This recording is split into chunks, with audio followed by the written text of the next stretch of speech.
Nous allons à Tokyo, à Akihabara, le temple de la geekitude. Est-ce qu'on va réussir ou on ne va pas réussir? Je ne parle pas du gouvernement. À la limite, c'est secondaire.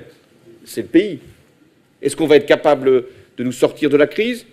Ou est-ce qu'on va s'enfoncer toujours dans ce climat de pessimisme et quelquefois de colère et de frustration?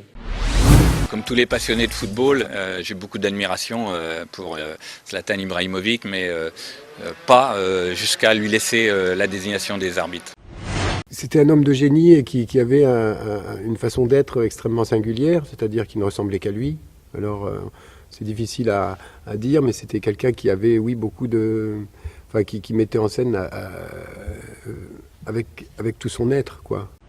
Les juges affirment qu'il s'est bien rendu 2 fois au domicile de Liliane Bettencourt et non une seule comme il l'a toujours dit. Selon eux, il cherchait alors à obtenir un soutien financier. Il avait, je cite, connaissance de l'état de vulnérabilité particulièrement apparent de la milliardaire. Ce n'est pas une tournée, ou s'il y a une tournée, c'est une tournée pour la sécurité des Français. Je pense que personne n'est dupe. Il ira comme ça dans les villes qui sont les plus gagnables par le Front National et c'est honnêtement assez choquant. Assez choquant. Je sais que si je n'étais pas dans cette ville, jamais il ne serait venu à Forbach 5 mois et demi avant les élections municipales. Jamais.